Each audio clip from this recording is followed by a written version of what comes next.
Pagpalang umaga po sa ating lahat, araw ng Miyerkules. Samahan niyo po ako ngayong araw na ito sa Almusal Tayo with Neb.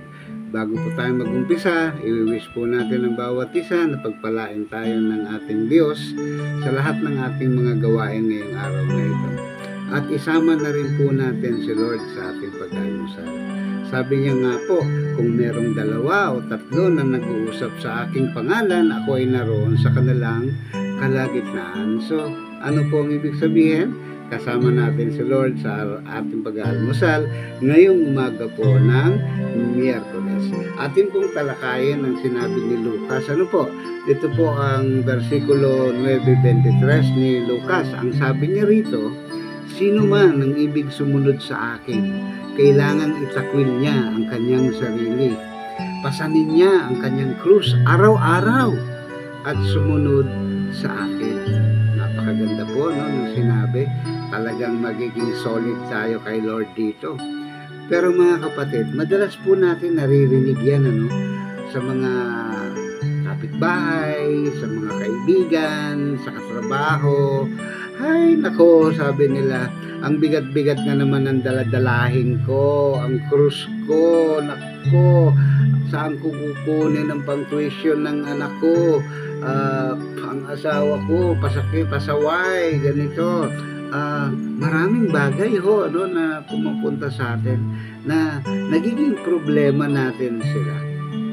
Sa tingin natin, yun na yung pinaka-krus na pinapasa natin. Daladala natin ang mundo, daladala natin ang bigat ng mundo sa likuran natin. So, atin pong talakayin mamaya po kung ano talaga ang krus, ang kahulugan, ang mas malalim na kahulugan ng krus na pinapasa natin. At ano ho ba yung mga kailangan natin itakwil sa sarili natin at tayo ay makasunod sa ating Panginoong Diyos. Yun po ang ating tatalakayin ngayon. So ano ho ba yung itatakwil natin? Ano ho ba ang mga dapat natin itakwil? Di ba? Sa mundong ito po, sinasabi tuwing merong pong mag-a-advise sa atin, pakinggan mo ang sarili mo. Kung anong nasa puso mo, yun ang gawin mo. Di ba? Pag humihingi po tayo ng payo, lagi nilang ganun ang sinasabi, gawin mo ang gusto mo, unahin mo ang sarili mo bago ang iba. Pero pag sinabi natin itakwil mo ang iyong sarili, yan ang iyong mga kagustuhan. Pero yun ho ba ay kaya mong ipamigay at kalimutan at baliktarin? Ibig sabihin ng baliktarin ay hindi mo gagawin, datapot gagawin mo para sa ibang tao. Ang hirap, di ba? Ang hirap, pero yun po ang sinasabi sa atin nang itakwil mo ang iyong sarili. Isa pong magandang halimbawa, dahil tayo ay Kristiyano, sasabihin na natin na meron isang Kristiyanong babae na nagkagusto sa hindi mananampalataya.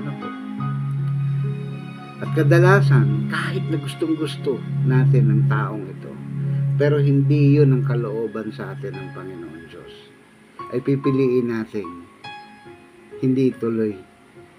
Pipiliin natin ang ating pananampalataya sa Panginoon. So, kita mo po yung sakripisyo na ginawa mo sa isang desisyon, sa isang araw o sa isang buhay, parte ng buhay mo.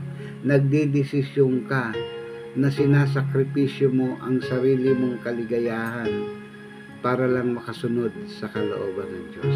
Yun po ang isang ehemplo na kung paano natin itakwil ang ating sarili.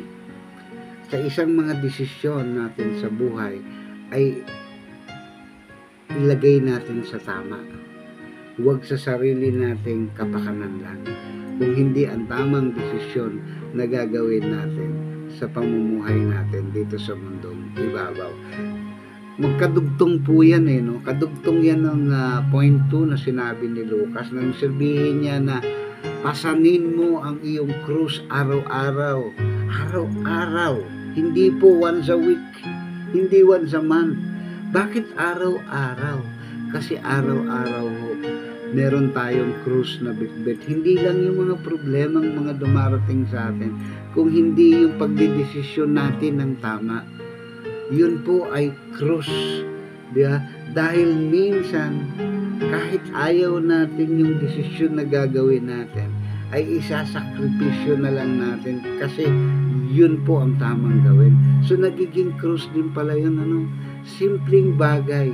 Kung anong gawin mo, ang pagpili natin ng tama at ng mali.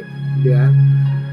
Halimbawa, isa kang negosyante, bibigyan ka something under the table para mapadali ang proseso. Tama ho ba yun?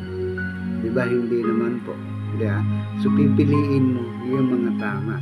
So parang sakripisyo yun kasi sayang diba? Pera na yun yayaman ako ng mabilis, pero hindi po yun ang tamang gawin.